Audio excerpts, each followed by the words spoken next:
भारत और अमेरिका के बीच बहुत जल्द अंतरिम ट्रेड डील का ऐलान किए जाने की संभावना है। इसके बाद दोनों देश इस साल सितंबर-अक्टूबर तक बाइलैटरल ट्रेड एग्रीमेंट यानी बीटीए पर मुहर लगा सकते हैं। भारत और अमेरिका के बीच ट्रेड डील में देरी की वजह कृषि और डेयरी सेक्टर के टैरिफ को लेकर हो रही असहमति है।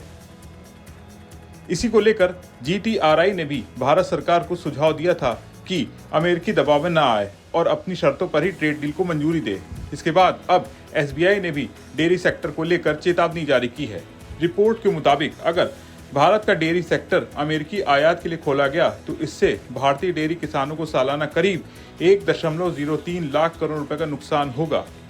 इसकी वजह अमेरिकी डेयरी सेक्टर को बहुत ज्यादा सब्सिडी मिलना है, जो छोटी डेयरी किसानों के आजीविका पर बुरा असर डालेगी। अमेरिकी आयात के चलते भारत में दूध के दाम 15% से ज्यादा कम हो सकते हैं। फीड, फ्यूल, ट्रांसपोर्ट और पारिश्रमिक श्रम लागत को जोड़ने पर जीवीए में करीब 51,000 करोड़ रुपए का नुकसान होने की आशंका है। इससे किसानों की आमदनी कम होगी और भारत की अर्थव्यवस्था में इस सेक्टर का योगदान कम होगा। यह अड़चन दोनों देशों की भी ट्रेड डील को फाइनल होने से रोक रही है। एसबीआई का कहना है कि अमेरिका में सब्सिडी के चलते भारत में वहां से हर साल करीब 2.5 करोड़ टन दूध का आयात हो सकता है।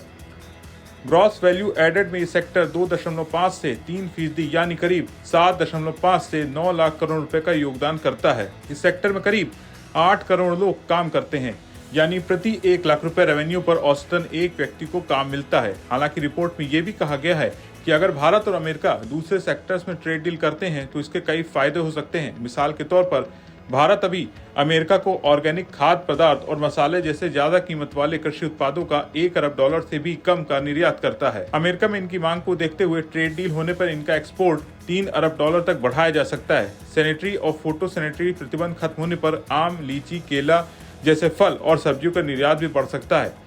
इसके अलावा नॉन टैरिफ ब्रेकर्स हटने पर आयुष प्रोडक्ट और जेनरिक दवाओं का निर्यात $1 से $2 अरब तक बढ़ सकता है। रिपोर्ट में कहा गया कि अगर भारत टैरिफ को 25% से कम रखने में सफल रहता है तो अमेरिका को केमिकल निर्यात में तेजी हो सकती है।